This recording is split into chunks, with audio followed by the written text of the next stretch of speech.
Bienvenue, chers auditeurs. Je voulais terminer la série de vidéos que j'ai préparée cet été concernant la gestion de la performance avec une spécialiste, puisque j'ai des questions et j'ai cru bon de faire appel à une personne qui pouvait répondre à mes questions.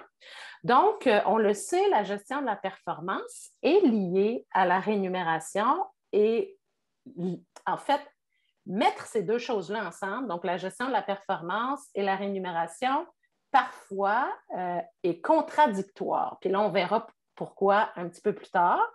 Et là, en fait, je voulais savoir c'était quoi les meilleurs programmes de rémunération qui soutenaient la performance en entreprise. Donc, j'ai fait appel à Arline Tridel. Bonjour, Arline. Bonjour Cathy, bien contente d'être avec toi aujourd'hui. Arline, si tu veux prendre juste quelques instants pour te présenter, puis après, je vais mettre en contexte un petit peu notre conversation d'aujourd'hui. Oui, bien sûr. Alors, mon nom est Arline Trudel. En fait, je travaille pour l'entreprise Rémunération Éco, une entreprise qui dessert des services auprès des PME. Je pense que c'est important de le préciser. Donc, on accompagne, on outille les entreprises, les PME dans la gestion de leur rémunération. On tente aussi un peu de démystifier la rémunération dans nos objectifs et aussi un petit peu humaniser la rémunération. Donc, on va avoir la chance d'en parler un petit peu plus tard ensemble. Donc, voilà, donc 15 ans en rémunération globale. Donc, voilà, c'est un peu mon parcours. C'est bon, c'est bon. J'ai aussi fait appel à Arline parce que Arline, dans son ancienne vie, tu me diras si je fais erreur, ma chère, mais elle était gestionnaire. Donc, elle est parfaitement consciente de qu'est-ce que c'est gérer une équipe, soutenir une équipe, puis soutenir de la performance et de l'efficacité en entreprise. Alors donc, puis là, je fais comme si les gens qui m'écoutent me connaissaient tous. Fait que, disons que vous tombez sur la vidéo, puis que c'est le premier contact, puis que vous ne me connaissez pas. Alors, je m'appelle Cathy Dumont, je suis fondatrice de la Fabrique des Braves. Et en fait, j'aide les entrepreneurs, les dirigeants, les gestionnaires à développer leur leadership. J'ai aussi un programme particulier qui est soutien au développement, c'est-à-dire qui génère, en fait, le résultat de ce programme-là, c'est devenir un gestionnaire coach. Donc, comment, justement, créer du soutien au développement tout au long de l'année auprès de notre équipe. Alors, voici de votre équipe, excusez. Voici pour la présentation. Alors là, ce qu'on sait en gestion de la performance, ou en fait, pas ce qu'on sait, mais ce qu'on voit beaucoup, c'est la première chose, très souvent, ça s'inscrit dans une évaluation annuelle. Donc, ça, c'est la première chose. Puis la deuxième chose aussi, c'est qu'on utilise parfois la rémunération ou des éléments de la rémunération comme levier pour la performance. Bon, premièrement, l'évaluation annuelle, j'imagine qu'il y a beaucoup d'entre vous qui le savent ou qui s'en sont tout simplement rendus compte, mais c'est un peu un coup d'épée dans l'eau dans le sens où c'est très difficile de soutenir puis de développer des compétences, n'est-ce pas, en ayant une rencontre une fois par année. Donc, l'efficacité, la performance demandent un certain suivi puis un certain soutien. Donc, moi, ce que je propose aux entreprises, c'est bannissez l'évaluation annuelle, puis transformer ça en soutien au développement tout au long de l'année via des rencontres une fois par mois. Comme là, ça, on est sûr qu'avant de partir, on a établi des objectifs de développement avec nos gens, puis qu'on est capable de les suivre, puis de soutenir ces objectifs-là, puis le développement de ces objectifs-là. Alors, habituellement, le résultat est bien meilleur au bout d'une année. Et là, c'est là que pour moi, c'est un gros point d'interrogation.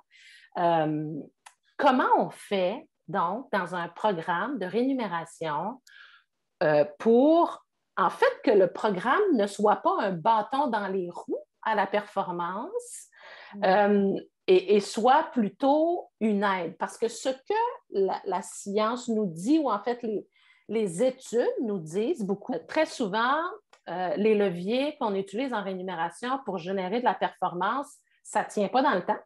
Donc, ça, c'est un élément qu'on voit, qu'on lit souvent. Puis, la deuxième chose que ça crée, c'est que ça ne favorise pas nécessairement, puis ça ne soutient pas nécessairement le travail d'équipe. Ça a plus tendance à soutenir, en fait, mon propre gain à moi plutôt que le gain de l'équipe. Est-ce que c'est des choses qui sont vraies, ce que je viens de dire? Oui, tout à fait. C'est sûr que il y a beaucoup d'éléments là-dedans qui sont culturels à l'entreprise. Fait que des fois, nous, quand on arrive avec des interventions en rémunération, bien évidemment, il y a toute l'ADN, comme on peut dire, de l'entreprise. Puis là, après ça, on vient faire des interventions et même dans le combien, puis dans le comment aussi on les implante. Ça, c'est tout aussi l'autre élément là, dont on pourra discuter plus en détail. En fait, quand tu parles de l'ADN de l'entreprise, moi, dans ma tête, ce que j'entends, c'est pratique de gestion. Pratique de gestion, culture, les individus qui la composent, la haute direction, c'est quoi la vision. Donc, effectivement, tous ces éléments-là, quand on met des pratiques, des outils de rémunération, on essaie autant que possible, comme dans la plupart des autres domaines des ressources humaines, d'être collé sur ces pratiques-là pour assurer plus de cohérence et de sens. Aussi, on veut donner du sens, je pense aussi à nos employés. Alors, le plus on est en adéquation avec c'est quoi notre vision des ressources humaines, nos pratiques de gestion, puis avec nos pratiques de rémunération, alors le mieux ce sera aussi, je pense, pour le signal qu'on envoie à nos employés, tout ça.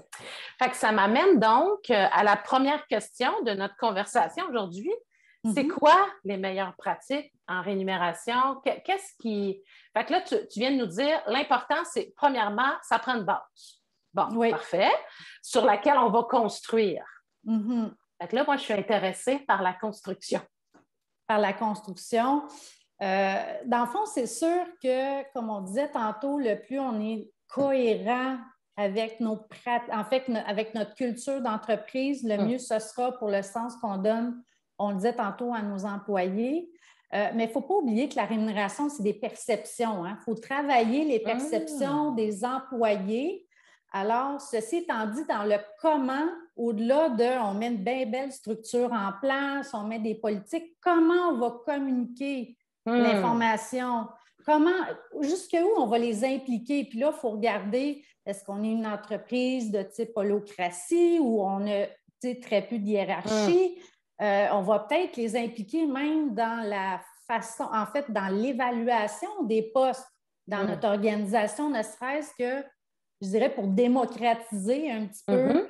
Puis, tu sais, on a tendance à penser que la rémunération, c'est comme une boîte noire, puis qu'est-ce qu'il y a là-dedans? Mais je pense que l'idée, c'est un peu d'être un peu plus transparent, je pense, sur comment ça se fait la rémunération chez nous. C'est quoi le positionnement aussi qu'on a décidé puis qu'on est prêt à assumer pour différentes raisons. Donc, je dirais que ne pas gêner, je pense, à impliquer un peu plus les employés et les gestionnaires dans la démarche. Parce qu'on veut aussi qu'ils fassent partie du succès de nos pratiques qu'on veut mettre en place. Puis si on met des bien belles structures, qu'on a nos bases solides, mais qu'à côté, ils donnent des vacances de plus, tout ça, puis qu'on défait toute l'équité, on se retrouve finalement à avoir... oui, on met beaucoup d'outils en place, mais au final, dans l'application, on est en train de défaire finalement ce qu'on a créé. Fait que je pense que l'important aussi d'impliquer les gestionnaires dans la démarche, je pense que ça demeure quelque chose d'ultra important aussi pour qui adhèrent, puis qui soient en mesure aussi d'expliquer soit les différentes composantes de la rémunération globale, parce que entre vous et moi, on ne parle pas juste du salaire de base en 2021. Il y a toutes les autres composantes qui font partie de la rémunération. Donc, comment on peut les mettre en valeur aussi? Puis si on ne les implique pas, les gestionnaires, dans cette façon de construire nos messages aux employés, ben, ça devient plus difficile là, à travailler sur les perceptions, à mon avis, des employés comme tels. Fait que là, nous, on est bien avec ce qu'on a choisi parce qu'on pense que c'est le best, puis c'est juste par rapport au marché.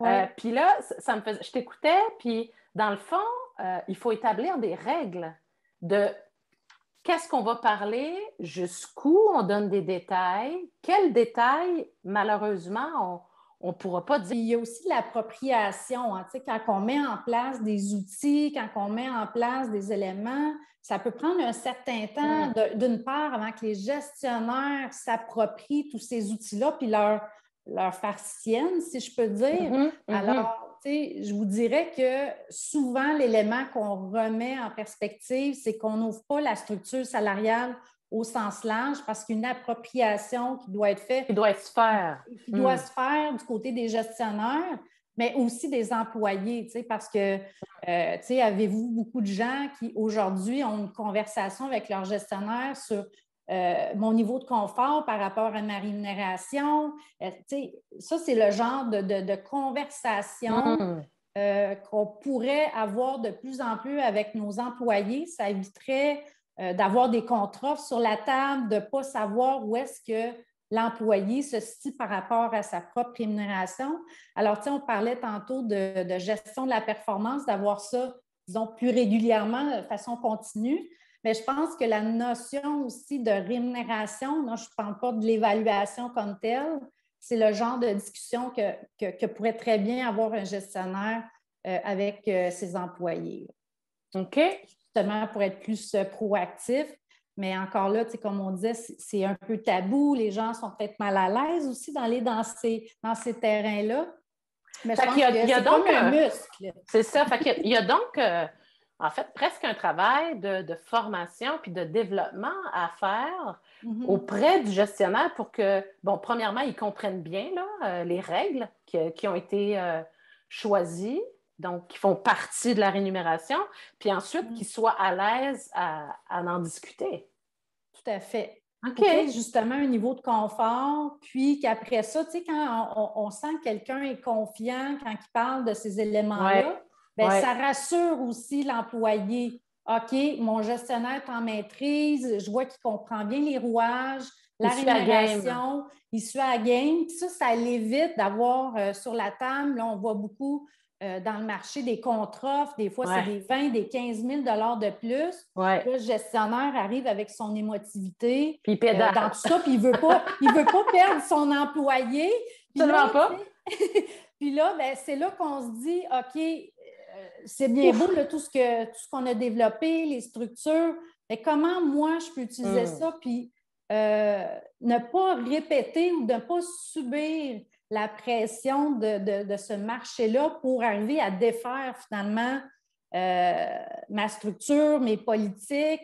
Donc, tu sais, je pense que c'est des discussions qui... Fait que le danger, en fait, c'est sur le coup de l'urgence. Quelqu'un débarque dans ton bureau et dit, bon, j'ai eu une autre offre. Voici de combien elle est de plus. Si tu n'accotes pas ça et même quelques milliers de dollars supplémentaires, je quitte. C'est ça. Puis on a tous des gens proches de nous qui ont eu ces contre-offres-là. Moi, j'ai eu quelqu'un très près, ça faisait 3 mois que la personne était dans l'entreprise, c'était 20 000 donc c'était quand même assez substantiel. Mais dans la tête de la personne, après ça, parce que là, elle s'est fait rencontrer par le vice-président, on est prêt à aller jusqu'à 20 000 pour toi. Sauf qu'on lui dit, ça fait 3 mois que je suis ici, pourquoi tu ne me l'as pas donné avant? Puis en même temps, qu'est-ce qui fait qu'aujourd'hui, tu es prête à me le donner? Donc, même le signal qu'on envoie, même aux autres employés, en fait, on peut se poser la question, est-ce qu'il a respecté d'une part les règles qui s'étaient mises en place parce que, tu sais, c'est quand même significatif comme différence. Donc, au niveau perceptuel, ça vient un peu, tu sais, en fait, la personne me disait pourquoi il ne m'a pas donné ça avant, puis qu'est-ce qui fait que là, il est prêt à me donner ça, tu sais. Fait que, tu sais, vous connaissez très bien la réponse de la personne, c'est qu'elle est partie de l'entreprise, mais c'est les signaux qu'on envoie des fois qui peut avoir par ricochet une perception négative sur la gestion de sa rémunération ou en fait, qu'est-ce qu'on lui a offert quand on l'a embauché.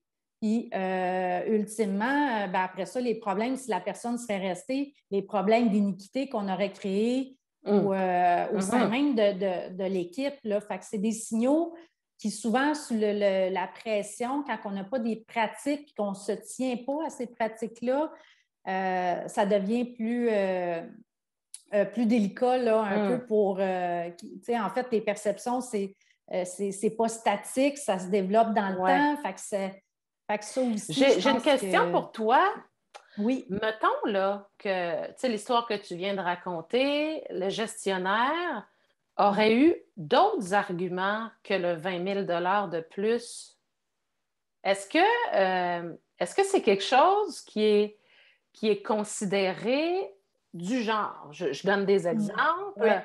Tu sais, quand on t'a embauché sur ce poste-là, mais nous, on a une possibilité de croissance pour toi, puis c'est dans un plan de croissance qu'on t'a embauché. C'est-à-dire qu'on avait des visées à moyen-long terme pour toi dans une relation d'engagement moyen-long terme. Quand tu es arrivé, on t'a tout de suite offert de la formation et du coaching si tu en voulais pour te soutenir.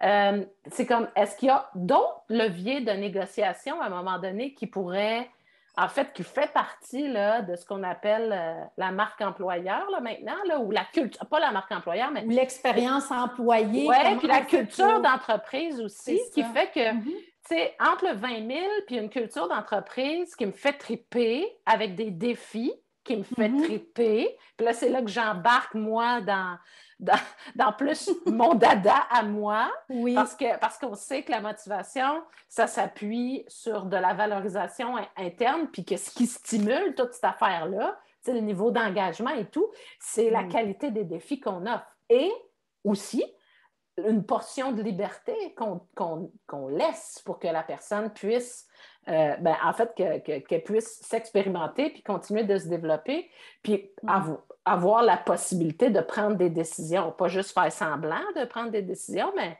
on lui laisse vraiment des choix. Bon. Puis ça, on sait que c'est valorisant et que c'est très positif en termes de motivation, puis que ça soutient de l'engagement. Fait que, en fait, on voit de plus en plus de clarifier, dans le fond, quelles sont les compétences, puis qu'est-ce que ça m'engendre comme type de rémunération.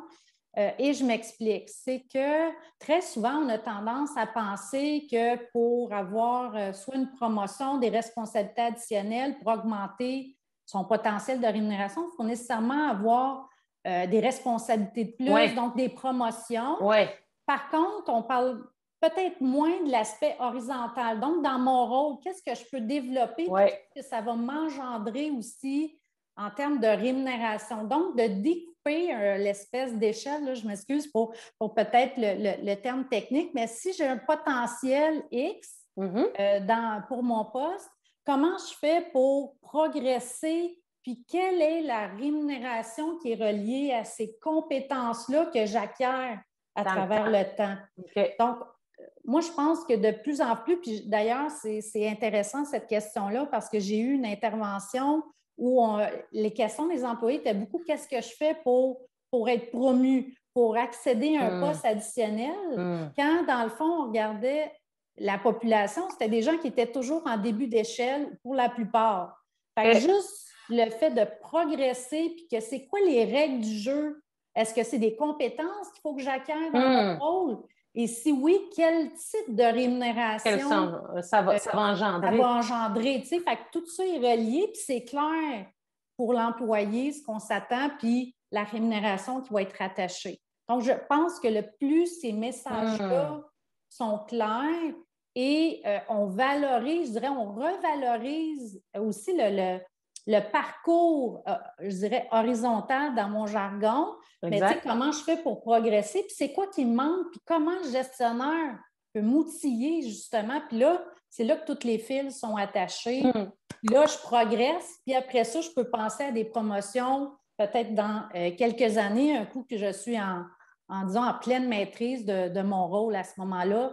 Puis, dans le fond, quand on dessert les PME, il n'y a pas toujours des potentiels de promotion à court terme. Mais non, quand tu es 30 dans une entreprise, là, 50, le mané, tu ne prendras pas la chaise du président.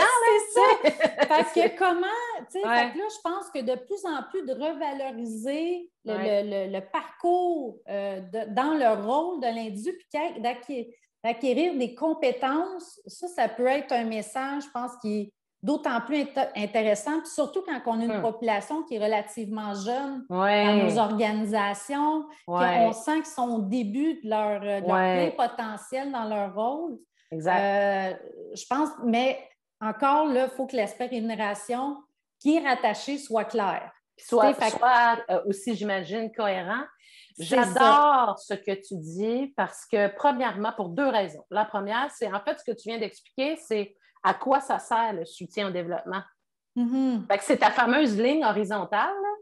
Fait que, comme utiliser des stratégies de soutien au développement, ça permet d'accompagner cette affaire-là, tu sais, ce développement-là horizontal.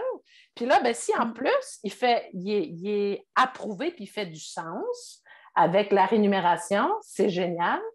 Ça, c'est la première chose que je retiens. Fait que là, tu viens de faire mon après-midi. Génial! Super. La deuxième chose que je retiens, c'est est-ce que par hasard, on serait... Ben, en fait, comment je pourrais dire ça?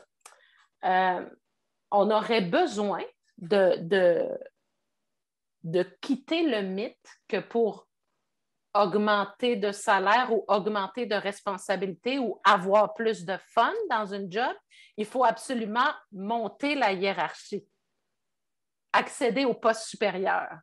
C'est parce que ça semble être assez imprimé dans le cerveau de beaucoup de monde, là, que c'est ça le chemin, tu sais.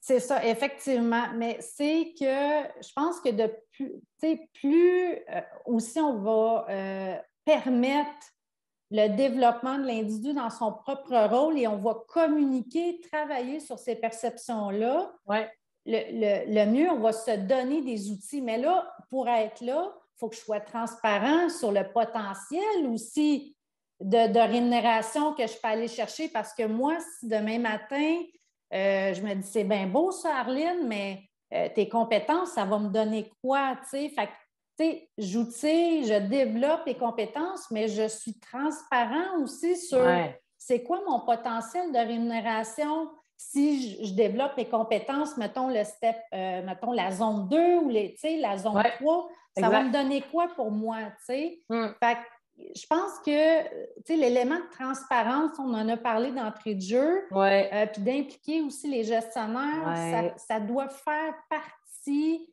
de l'équation, puis je dirais être un peu plus proactif. Là, on a parlé un petit peu. Sur ce que tu veux dire, juste pour te suivre, là, ce que tu veux dire, c'est quand tu parlais au début de la capacité des gestionnaires de discuter de ces choses-là. C'est ça que tu soulignes à nouveau, là. C'est ça, effectivement. Donc, tu sais, c'est toutes des pratiques ou des éléments qui vont assurer le succès, à mon avis, de la rémunération, puis comment on peut finalement la lier à tout le support puis le développement des compétences.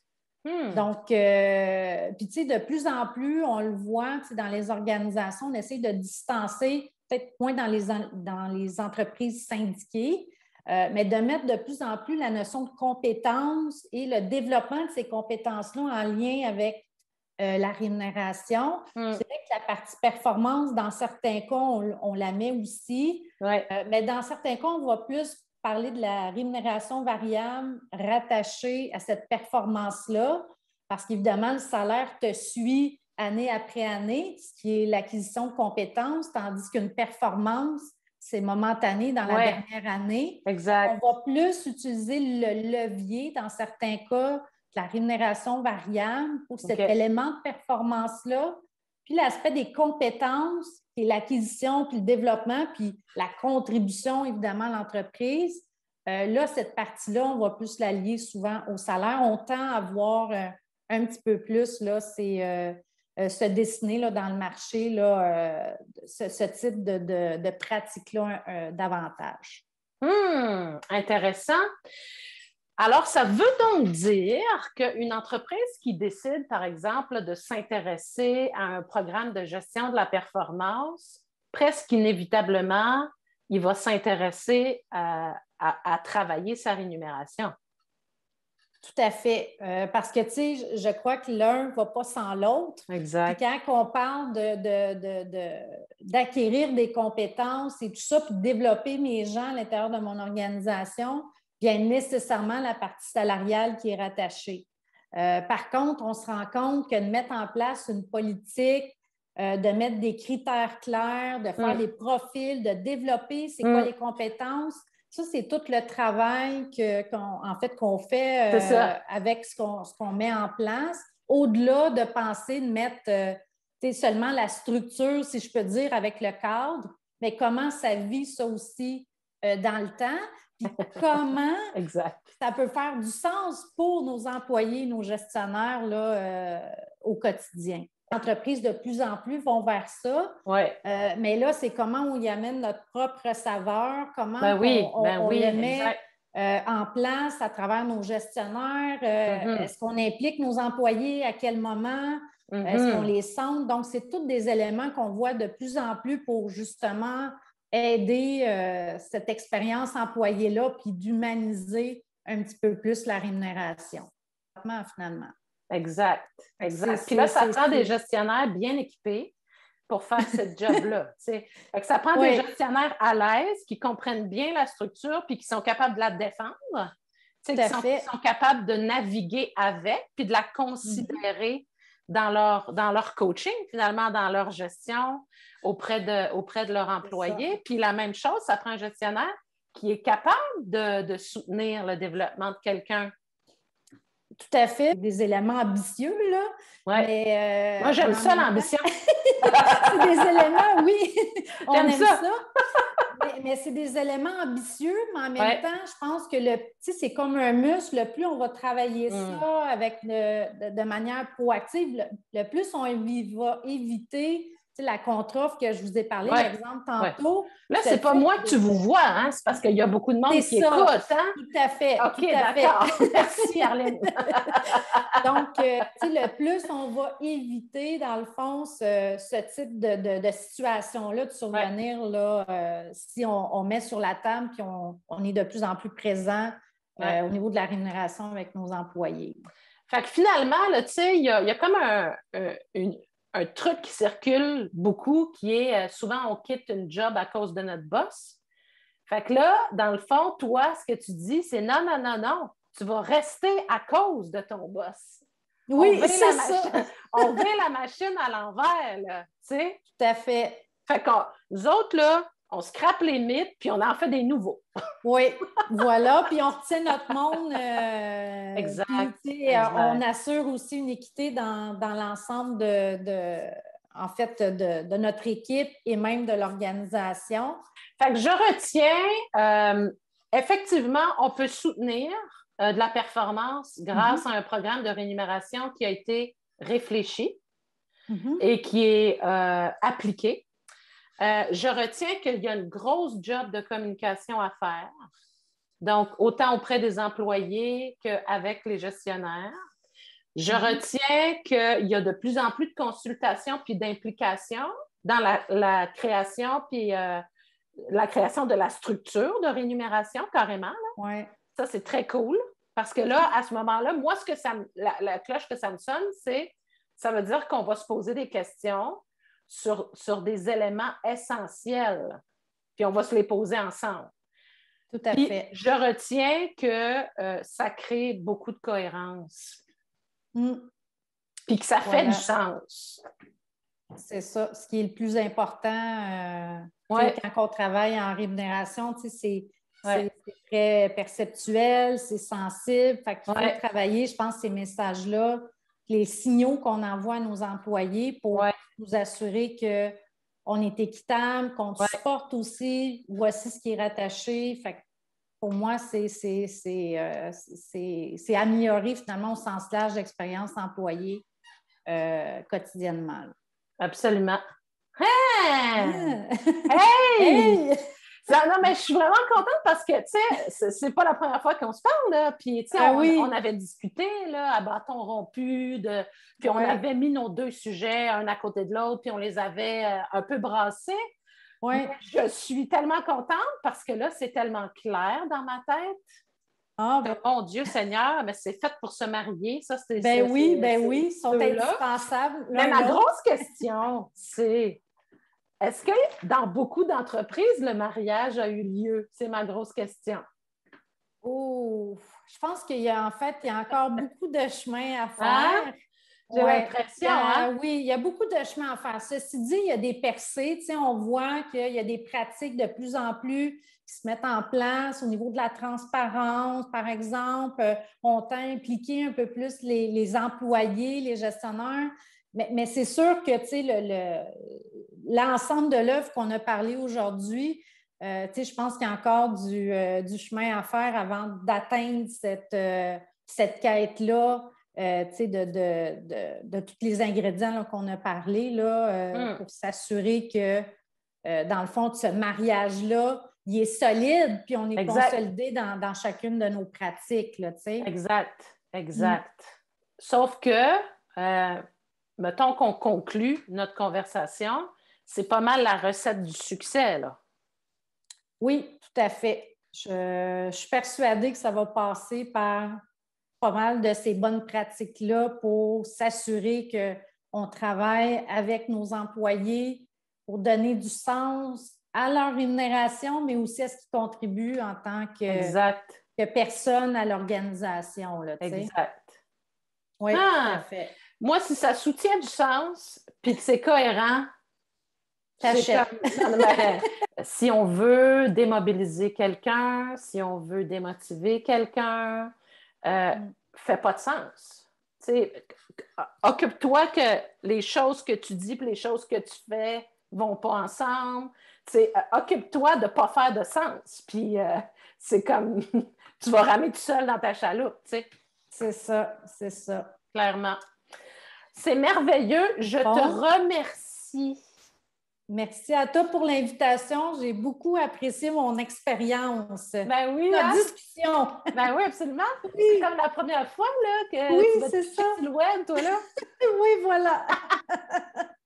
Bon, Écoute, ben, ça va être fait. Après ça, ça ça va prend, être hein, comme du bonbon. ça prend une première dans la vie, puis après Oui, ça, ben, bingo, c'est fait, le baptême est fait, on continue. voilà. Merci beaucoup, Arlene. Merci beaucoup. Ça a été vraiment le Merci. fun. Merci à vous d'avoir écouté jusqu'à la fin. Si vous avez écouté jusqu'à la fin, c'est sans doute que vous aussi, vous avez apprécié puis fait des liens avec votre réalité et que vous avez aimé ce que vous avez entendu. Alors, vous pouvez rentrer en contact avec Arlene, j'imagine, via LinkedIn. LinkedIn, oui, tout à fait. Arlene Arlene Trudel Trudel, sur Rémunération Rémunération Éco. Éco. Avec Voilà. moi, Cathy Dumont, La Fabrique des Braves. Hey, have fun. Bingo.